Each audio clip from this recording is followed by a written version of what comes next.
Hello everyone. आज हम international politics पढ़ेंगे। ये हमारे पास उसका सिलेबस है। यूनिट 1 में दिया है evolution of international politics as a subject, nature and scope, और उसका स्टडी मेथड आपको बताना है, जिसमें ट्रेडिशनल एंड मॉडर्न मेथड्स हम पढ़ेंगे। तो आज सिर्फ यूनिट 1 करेंगे। इसमें आपको किस टाइप के क्वेश्चन आ सकते हैं उसका एग्जाम्पल देख लेते हैं। तो बिल्कुल डायरेक्ट क्वेश्चन पूछेगा कि describe the meaning, definition and scope of international politics, और उसके ही अप्रोचेस में गेम थ्योरी आता है, तो describe the game theory of international politics. इसके अलावा अगर और क्वेश्चन देख ले तो इसमें पूछा है कि describe the traditional and modern approaches of international politics and describe the system theory of international politics.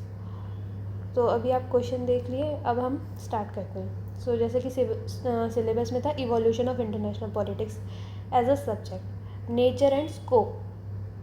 तो इंटरनेशनल पॉलिटिक्स का अगर आपको इंट्रो लिखना है तो कैसे बताओगे कि एक ग्रीक फिलोसोफर अरिस्टोटल ने बोला है, man by nature is a social animal, he can not live in isolation, just as no animal can live in isolation, no state can afford to live in isolation, like the individual no state is self sufficient, naturally it has to cultivate relations between states. तो ये आपने introduce कर लिया कि Aristotle ने बोला कि कोई इंडिविजुअल, मतलब सारे मैन जो होते हैं बाय नेचर सोशल एनिमल है, आइसोलेशन में नहीं रह सकते। तो जैसे इंडिविजुअल नहीं रह सकते वैसे स्टेट नहीं रह सकते हैं, और इंडिविजुअल के जैसे ही कोई भी स्टेट सेल्फ सफिशिएंट नहीं होता, उसको कल्टीवेट करना पड़ जाता है रिलेशंस बिटवीन स्टेट्स, यानी इंटरनेशनल रिलेशंस कल्टीवेट करना पड़ता है, दैट इज़ इंटरनेशनल पॉलिटिक्स। अब मीनिंग में आप देखोगे कि process through which we come to know about other nations, है ना। तो आप इसमें क्या क्या करोगे, इंटरनेशनल पॉलिटिक्स में आप स्टडी करते हो foreign affairs, foreign policies, global issues, politics of power among the Nations of the world, conflictual and cooperative relations, ठीक है। तो आपने मीनिंग में यही बताया कि हम ये प्रोसेस होता है कि हम जानते हैं दूसरे नेशंस के साथ, है ना, हमारा process through which we come to know about other nations, यानी दूसरे नेशंस के बारे में हम जानते हैं इस प्रोसेस के थ्रू, इंटरनेशनल पॉलिटिक्स के प्रोसेस के थ्रू। इसमें आपको फॉरेन अफेयर, फॉरेन पॉलिसी और ग्लोबल इश्यूज़ का स्टडी करने को मिलता है ना। And politics of power among the Nations कैसा है ना, दो नेशंस के बीच में कैसी पॉलिटिक्स चल रही है पावर को लेके। और तीसरा कॉन्फ्लिक्चुअल एंड कोऑपरेटिव रिलेशंस भी पढ़ते हैं। अगर कोई दो नेशंस है उनके बीच में अगर कॉन्फ्लिक्चुअल रिलेशंस है, यानी दोनों लड़ रहे हैं, या कोऑपरेटिव रिलेशंस है, तो इस तरीके से तीन चीज़ें हमें पता चलती है ना, किसी नेशन के बारे में, उसकी policy, affairs and global issues के बारे में, या फिर उस नेशंस के बीच में कैसी पॉलिटिक्स है, कॉन्फ्लिक्चुअल है, कोऑपरेटिव रिलेशंस है उनका, ठीक। तो अभी आप यहाँ पे डेफिनेशन में एक मीनिंग तो हो गया, लेकिन आपको एक थिंकर्स को मेंशन करना पड़ेगा। तो आप दो थिंकर्स का नाम ले सकते हो, हांस जे मॉर्गनथॉ, ये बार बार आएगा तो ये आपको नाम याद ही हो जाएगा, हांस जे मॉर्गनथॉ एंड चार्ल्स स्लीचर, ठीक है। इंटरनेशनल पॉलिटिक्स की डेफिनेशन जो है उसमें आप क्या बोलते हैं, यहाँ पे क्या लिखा है, following definition have been given by different scholars to clarify the meaning of international politics, IP लिखा है ना यहाँ पे। तो यहाँ पे international politics is struggle for and use of power among nations, है ना। ये हांस जे मॉर्गनथॉ ने बोला है, इसको याद कर लो कि international politics is struggle for and use of power among nations, ठीक है। International politics is struggle for and use of powers among nations. और उसे चार्ल्स लीचर ने क्या बोला है कि all interstate relations are included in international politics, though all interstate relations are not political, ठीक है। अगर सारे इंटरस्टेट रिलेशंस तो हमने इसको इंक्लूड किया है इंटरनेशनल पॉलिटिक्स में, है ना, लेकिन सारे प्रकार के इंटरस्टेट रिलेशंस पॉलिटिकल नहीं होते। तो चार्ल्स लीचर ने बोला कि all the interstate relations are included in international politics but all interstate relations are not political, है ना। तो ये उसकी मीनिंग हो गया। अभी वापस से एक बार रिवाइज कर लो कि आपने यहाँ पे बताया कि पहले तो अरिस्टोटल ने बोला कि मैन सोशल एनिमल है, आइसोलेशन में नहीं रह सकता है, और उसी तरीके से कोई भी स्टेट भी अफोर्ड नहीं कर सकता आइसोलेशन में रहने के लिए। हर स्टेट जो होता है वो सेल्फ सफिशिएंट नहीं है, जैसे कि इंडिविजुअल भी सेल्फ सफिशिएंट नहीं होता, उसे कल्टीवेट करना ही पड़ेगा रिलेशंस बिटवीन स्टेट्स। और मीनिंग में आपने बताया कि ये वो प्रोसेस है जब हम किसी नेशंस के बारे में, दूसरे नेशंस के बारे में जानते हैं। क्या क्या जानेंगे, उनके foreign affair, policy, global issues के बारे में जानते हैं, उनकी पॉलिटिक्स ऑफ पावर दो नेशंस के बीच में, एंड उनके बीच में कॉन्फ्लिक्चुअल या कोऑपरेटिव रिलेशन है। हांस जे मॉर्गनथॉ का डेफिनेशन है कि international politics is struggle for and use of power among nations. Charles Lerche बोलते हैं कि all interstate relations are included in international politics but या फिर though, all interstate relations are not political, है ना। तो ये एक हो गया। उसमें हम नेचर के बारे में बताएंगे। अच्छा, इंटरनेशनल पॉलिटिक्स और इंटरनेशनल रिलेशन में डिफरेंस यही है कि इंटरनेशनल रिलेशन का एक सब कंपोनेंट होता है इंटरनेशनल पॉलिटिक्स, है ना। रिलेशंस लाइक यहाँ पे सोशल, इकोनॉमिक, जियो पॉलिटिकल सारे रिलेशंस होते हैं, है ना। लेकिन ये associated with polity related relations of IR, ठीक है। एक्सप्लेनेटरी मेथड होता है यहाँ पे स्टडी का, ये एनालिटिकल मेथड स्टडी होता है। इसका एम होता है इंटरनेशनल पीस के लिए, लेकिन ये जो स्ट्रगल फॉर पावर है इसका।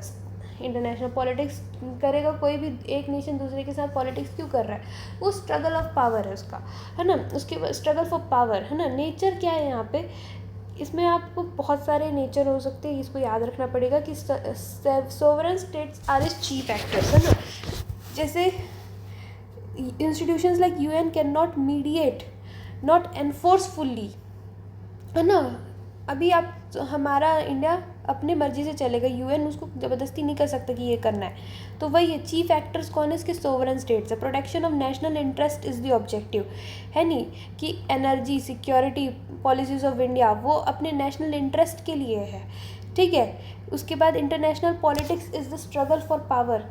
मतलब आप देखो, राइवलरी होती है US चाइना के बीच में for military, economic and technical soft power, ये ड्यूरिंग कोल्ड वॉर का बता रहा है ना। Power is both a means as well as an end, यानी यहाँ पे हम बता रहे कि पेट्रो डॉलर जो था वो हमने यूज़ किया, US ने मतलब यूज़ किया for hegemony in global market, है ना। अब उसने क्या किया है कि वैसे ही उसने पावर एग्जर्ट किया कि उसने मतलब यहाँ पे पावर का यूज़ कैसा हो रहा है कि वो उसने एज अ मीन्स यूज़ किया है। पेट्रो डॉलर को उसने sorry, power is the and मतलब यहाँ पे एंड क्या हुआ कि पेट्रो डॉलर के थ्रू उसने पावर क्रिएट कर लिया। पावर क्या है कि US की हेजिमनी बन गई अब ग्लोबल मार्केट में।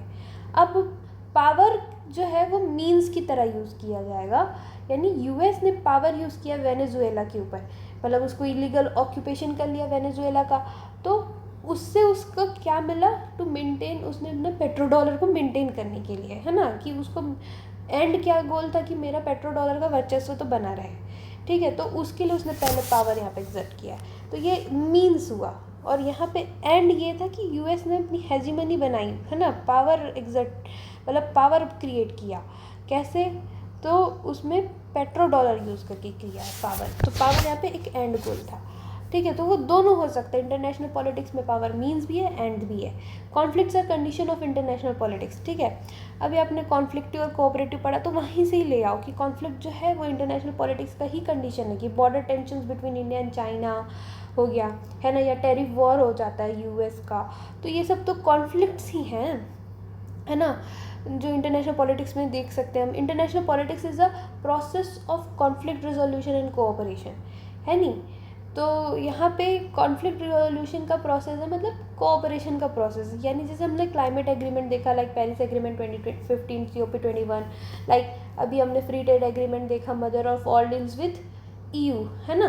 फिर a system of continuous interaction among nations, यानी यहाँ पे क्या होता है, now it includes international organization, NGOs, MNCs, है ना। तो इंटरनेशनल पॉलिटिक्स में हम देख रहे हैं कि कंटिन्यूस इंटरनेशनल्स हो रहे हैं, ठीक है, इंटरनेशनल ऑर्गेनाइजेशंस के थ्रू, NGOs के थ्रू, MNCs के थ्रू आपको इंटरेक्शन होगा नेशंस के बीच में कंटिन्यूस। बिहेवियरल स्टडी कर सकते हो, इंटरडिसिप्लिनरी स्टडी, यानी आपका इंटरनेशनल पॉलिटिक्स से जुड़ा हुआ नहीं है, वो आपके सोशल लॉजी से जुड़ा है, इकोनॉमी से जुड़ा है, लॉ से जुड़ा है, इन्वायरमेंटल स्टडीज़ से जुड़ा है आपका इंटरनेशनल पॉलिटिक्स। ये एनालिटिकल एंड साइंटिफिक है, हमने जैसे कि पढ़ा ही है। IR जो है बड़ा एक्सप्लेनेटरी है, लेकिन हम इंटरनेशनल पॉलिटिक्स पढ़ते हैं तो वो कैसा है, एनालिटिकल है ना।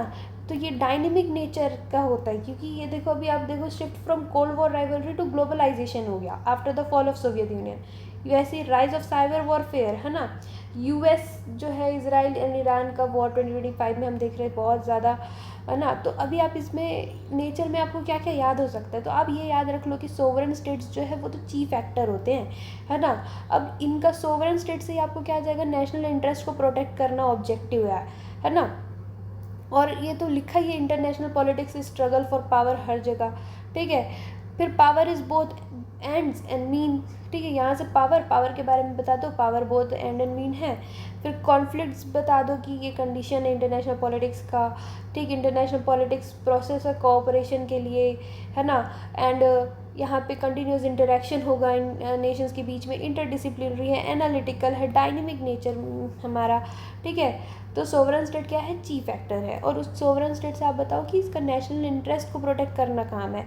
इंटरनेशनल पॉलिटिक्स क्या है, स्ट्रगल है पावर का, और पावर कैसा होता है, बोथ एंड भी है मीन्स भी है, ठीक है। कॉन्फ्लिक्ट जो इंटरनेशनल पॉलिटिक्स का ही कंडीशन है, वैसे ही कोऑपरेशन कंडीशन है, ठीक है। सिस्टम ऑफ कंटिन्यूस इंटरेक्शन है, इंटरडिसिप्लिनरी स्टडी है, एनालिटिकल एंड साइंटिफिक है। अब आप इवोल्यूशन बताओ। सबसे पहले आप ये बता दो तो एंशिएंट पीरियड में क्या हुआ करता था कि ये एंशिएंट मेडिवल और मॉडर्न पीरियड में आपने डिवाइड कर दिया ना। एंशिएंट पीरियड में कैसा था कि रिलेशंस जो थे existed between kingdoms, empires and city states, है ना। तो यहाँ पे क्या होता था कि वॉर, अलायंस, डिप्लोमेसी पे फोकस किया जा रहा था, है ना। जैसे Greek city states like Athens and Sparta formed alliances and fought wars. India context में देखोगे तो Kautilya explain the foreign policy through mandala theory where circle of states जो कि होता है, concept of allies and enemies जो थी वो कौटिल्य की थी, ठीक है। फिर अब मेडिवल टाइम आता है तो फिर क्या हो जाता है इंटरनेशनल पॉलिटिक्स में, dominance of religion influenced politics, है ना। जैसे चर्च की सुप्रीमेसी हो गई, अभी क्रूसेड्स होने लगे बिटवीन क्रिश्चियंस एंड मुस्लिम्स, है ना। और इमर्जेंस ऑफ फ्यूडल सिस्टम। फिर अब मॉडर्न टाइम्स में आप थोड़ा सा इसको डिवाइड कर सकते हो कि अर्ली मॉडर्न फेज जो था प्री वॉर फेज था, फिर पोस्ट वॉर पीरियड, और फिर कोल्ड वॉर पीरियड ले लो, ठीक है। प्री वॉर फेज में concept of sovereignty, nationalism, diplomacy, embassy, global cooperation आ चुका था। पोस्ट वॉर पीरियड में पहला वर्ल्ड वॉर के टाइम में आपने देखा इंटरनेशनल पॉलिटिक्स को एज एन एकेडमिक सब डिसिप्लिन ला दिया गया, ठीक है। आइडियलिज्म का राइज हुआ, लीग ऑफ नेशन बन गया सेकेंड वर्ल्ड वॉर में, लेकिन रियलिज्म में चले गए लोग, है ना, कि यूनाइटेड नेशन बना, globalization, human rights, environmental policies आई, ठीक। उस समय लीग ऑफ नेशन बना था आइडियलिज्म के टाइम, यहाँ पे यूनाइटेड नेशन रियलिज्म के टाइम बन रहा है। फिर कोल्ड वॉर हुआ 1945 टू 1991। अब ये जो है पीस ऑफ वेस्टफेलिया 1684 का, it is considered the birth of modern nation state system, है ना। And it established sovereignty of states and foundation of and it led to the foundation of international politics, ठीक है। आपने क्या समझा evolution में, आपने तीन चीज़ें देखी कि पहले एंशिएंट टाइम में ना क्या होता था कि ग्रीक सिटी स्टेट्स होते थे, एथेंस एंड स्पार्टा ने अलायंसेस बनाना चालू किया, तो वही वॉर, अलायंस, डिप्लोमेसी पे फोकस था इनका, ठीक है। Kingdom, empires and city states के बीच में ही रिलेशन हुआ करता था। कौटिल्य जो थे उन्होंने मंडाला थ्योरी दिया, सर्कल ऑफ स्टेट्स, है ना, या फिर concept of allies and enemies, वही अलायंस, डिप्लोमेसी, वॉर पे फोकस, ठीक। फिर मेडिवल पीरियड में आपने देखा कि डोमिनेंस हुआ रिलीजन का, मतलब चर्च सुप्रीमेसी, तो इसमें एग्जाम्पल आ गया कि क्रूसेड हुआ ना क्रिश्चियन मुस्लिम का, और एक इमर्जेंस ऑफ फ्यूडल सिस्टम भी हुआ था इस समय, ठीक है। फिर मॉडर्न पीरियड में आपने अर्ली मॉडर्न पीरियड या प्री वॉर पीरियड में ना sovereignty, nationalism, diplomacy, embassy, global cooperation जैसे बड़े बड़े चीज़ें देखी है ना। पोस्ट वर्ल्ड वॉर में आपने देखा कि पहले वर्ल्ड वॉर के टाइम में तो इंटरनेशनल पॉलिटिक्स को एकेडमिक डिसिप्लिन ही बना दिया गया, रियलिज्म चालू हुआ, लीग ऑफ नेशंस, आइडियलिज्म, और फिर रियलिज्म में United Nations, globalization, human rights, environmental policies आने लगे, कोल्ड वॉर आया। और इस समय इसका फाउंडेशन कहाँ से होता है कि पीस ऑफ वेस्टफेलिया जो है ना led to the foundation of international politics माना जाता है। इसमें सॉवरेनिटी ऑफ स्टेट्स के बारे में बात की गई है, ठीक है। और मॉडर्न नेशन स्टेट सिस्टम का बर्थ हुआ है पीस ऑफ वेस्टफेलिया से, ठीक है। स्कोप आप देखो ने अगर इंटरनेशनल पॉलिटिक्स का, तो इसमें ग्रेशन कर्क ने 5 इंग्रेडिएंट्स दिए थे in the scope of international politics. 1954 में UNESCO published a pamphlet by CAW Manning, है ना। तो ग्रेसन कर्क और मैनिंग का नाम याद रहता है कि अगर उन्होंने इसका स्कोप दिया है, ठीक है, कि इसका इंटरनेशनल पॉलिटिक्स की अगर स्कोप की बात करें तो कौन ने दिया है, ग्रेसन ने दिया है, ग्रेसन कर्क, जैसे अभी चार्ली कर्क बहुत फेमस चल रहा था ना अभी US में, और CAW मैनिंग याद रख लो, ठीक है। ग्रेसन कर्क एंड CAW मैनिंग याद रख लो आप, इसलिए स्कोप ऑफ इंटरनेशनल पॉलिटिक्स के लिए, है ना। अब स्कोप क्या क्या है, तो आप देखो study of the state system करते हो कि origin and evolution of modern state system based on the principle of sovereignty established after the peace of Westphalia, है ना। और examines how state functions in an anarchic system. ये उसका scope है कि आप किसी भी स्टेट सिस्टम के बारे में स्टडी करते हो। रिलेशंस अमंग स्टेट्स, है ना, कैसा है, तो डिप्लोमेटिक, इकोनॉमिक, स्ट्रेटेजिक रिलेशंस कैसे होंगे ना। जैसे एग्जांपल ले लो कि relation between US and India in trade and defence, है ना। फिर स्टडी ऑफ नेशनल इंटरेस्ट, आप देख सकते हो कि core objectives guiding foreign policy decisions include security, economic growth and prestige. Concept emphasized by Hans Morgenthau's, study of national interest का। ठीक है, स्टडी ऑफ नेशनल पावर क्या होता है कि आपने पावर डिटरमाइंस स्टेट्स इन्फ्लुएंस, है ना, कि military power, economic and social power कैसा है। सॉफ्ट पावर आजकल नया आ रहा है, तो rise of China as a global power, इसका एग्जांपल है कि आपने नेशनल पावर की स्टडी की तो उससे आपको पता चलता है कि चाइना कैसे ग्लोबल पावर बन रहा है। स्टडी ऑफ इंटरनेशनल लॉ, है ना, कि आप rules governing relations between states includes treaties, conventions and customs, legal frameworks under United Nations. अब स्टडी ऑफ फॉरेन पॉलिसी, तो how state formulates and implement the external policy, है ना, influenced by domestic and internal factors. ठीक है, India's active policy हो गया। Study of international organisation, आप देखो की role of global and regional institutions in maintaining order and cooperation, United Nations, World Trade organisation.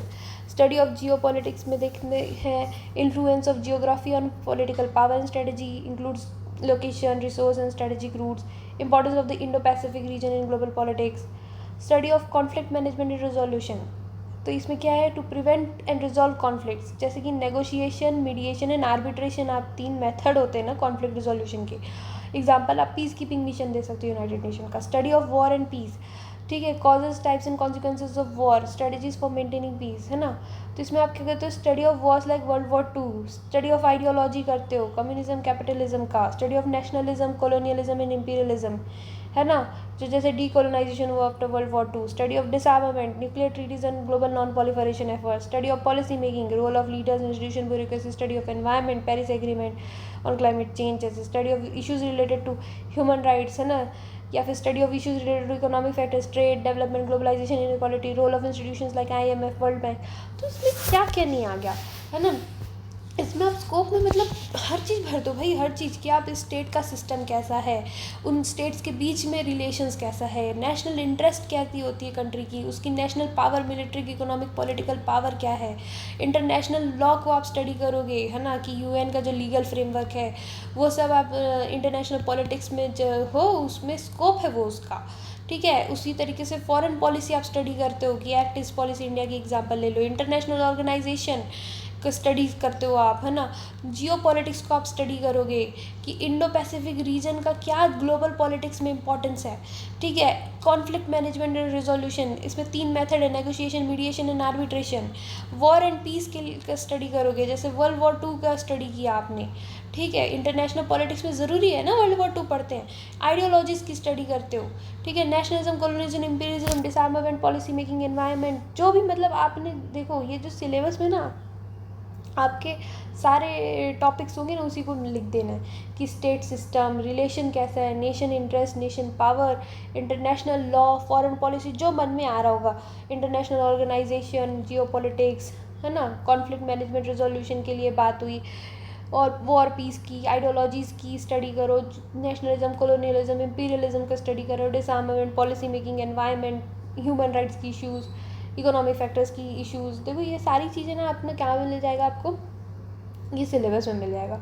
आप यहाँ पे पावर के बारे में स्टडी कर रहे हो, है ना, कलेक्टिव सिक्योरिटी, वही मतलब आप नेशन का इंटरेस्ट क्या है या नेशन की पावर्स क्या है ना, नियो इम्पीरियलिज्म, नेशन इंटरेस्ट, जैसे यहाँ पे आपको इसमें मिल गया, है ना। डिसआर्मामेंट के बारे में आपने पढ़ा, फिर उसके बाद आपने नाम मतलब कि वही पॉलिसी, फॉरेन पॉलिसी कैसी है कंट्रीज़ की। ठीक है, उसके बाद आप यहाँ पे ग्लोबलाइजेशन, ह्यूमन राइट्स के बारे में स्टडी करोगे, एनवायरनमेंट का स्टडी करोगे, इकोनॉमिक फैक्टर ले लो, पॉलिटिकल फैक्टर्स ले लो, वहाँ का कैसा है, टेररिज्म आप ले सकते हो कि ग्लोबल सिनेरियो का स्टडी कर रहे हो आप इंटरनेशनल पॉलिटिक्स में, वर्ल्ड वॉर 2 ले लिया, है ना, तो फॉरेन पॉलिसीज़ का स्टडी कर रहे हो। तो ये सारी चीज़ें इंटरनेशनल पॉलिटिक्स का स्कोप हो गया, है ना। कॉन्फ्लिक्ट मैनेजमेंट, रिजोल्यूशन, जियो पॉलिटिक्स वाला एग्जांपल बहुत अच्छा है कि इंडो पैसिफिक रीजन का जियो पॉलिटिक्स में या ग्लोबल पॉलिटिक्स में क्या इंपॉर्टेंस है। ठीक, उसके बाद अब हम आ जाते हैं दूसरा topic, traditional and modern approaches to international politics.